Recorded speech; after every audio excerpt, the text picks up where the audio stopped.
Isolation. It's recently become a way of life. Hopefully for not too much longer, but let's face it, we all get a little bit lonely sometimes. Right now, it's more important than ever to acknowledge the potential risk to our mental health caused by loneliness. Depression, stress, the way we communicate, the way that we process information. When I was a freelancer, the state of isolation was pretty normal. It's one of the main reasons why I started an agency to begin with. The fact is, we're pack animals. We're designed to thrive and survive together. We're not supposed to do this by ourselves. It's why we crave collaboration and partnership and why we build teams. So what the hell do you do when you're locked down and starting to go a little bit crazy? And you feel totally disconnected from the world. I want to teach you an exercise where you can build your own team. It's based on Jim Rohn's theory that we are the average of the 5 people that we spend the most time with. Meaning, if you spend time with a bunch of dickheads, you're probably going to end up a bit of a dickhead.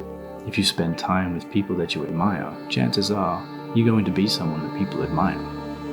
And there's definitely a hint of influence from 80s, 90s animated super teams like Ninja Turtles, Planeteers, Scooby-Doo, all kicking ass, saving the world, and solving life's little mysteries, one weird old guy at a time.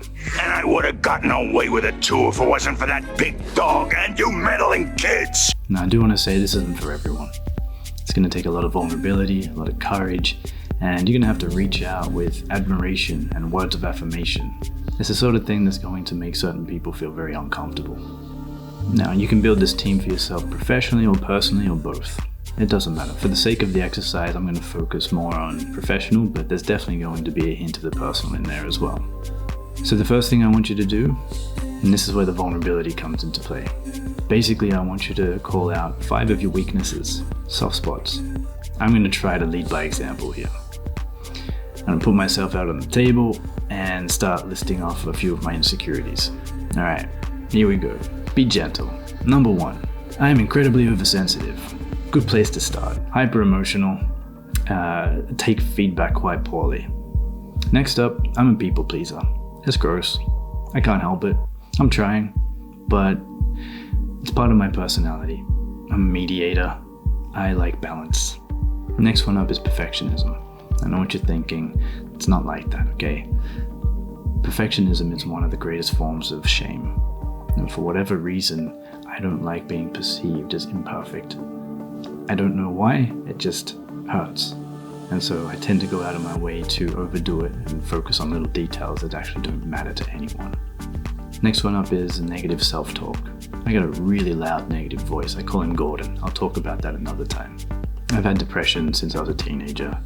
It's never really gone away and I've just learned ways to deal with it. The next one up is energy distribution. I'm really flippant about giving away my energy.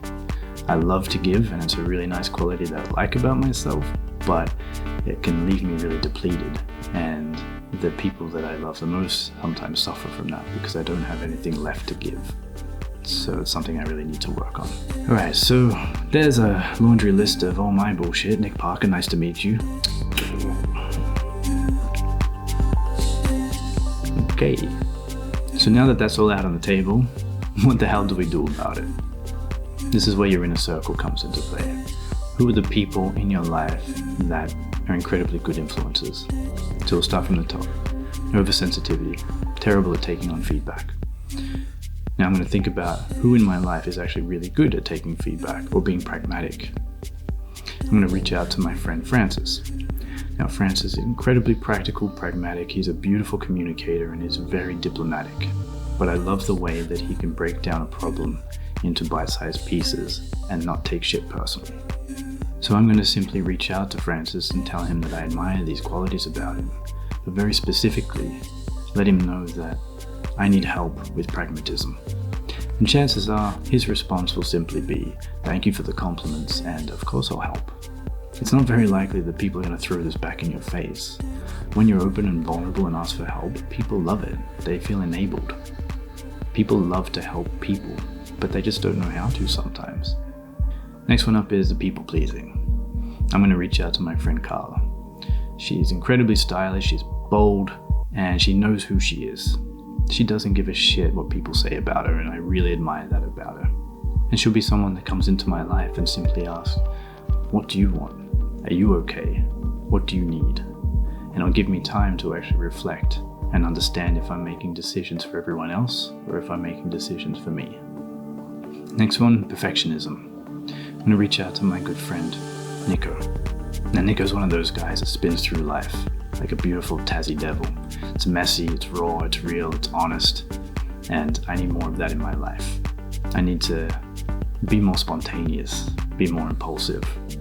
Next up is the negative self-talk. I'm going to reach out to Kim. She's selfless, she's generous, and she has this beautiful way of seeing the beauty in all the little things. She takes time to actually celebrate the little wins. Now, if I have that sort of influence in my life, it's going to be incredibly good for my mental health. The next one up is the energy distribution. I'm going to reach out to my friend Jess. She is productive, she is efficient, and she is filled with positive energy, and she's always giving positive energy. And I admire that, and I don't need to explain why that's going to be incredibly beneficial to my mental health. There's my starting 5. By simply reaching out to people that I admire and telling them why and asking them for help, I've created a support team for myself. It's going to have a huge impact on my mental health, and it's going to keep me productive, it's going to keep me happy, it's going to keep me motivated. It's a really nice process to go through. I understand that it's going to be uncomfortable, but let's face it, nothing beautiful grows in the comfort zone. Be nice to yourself. Peace.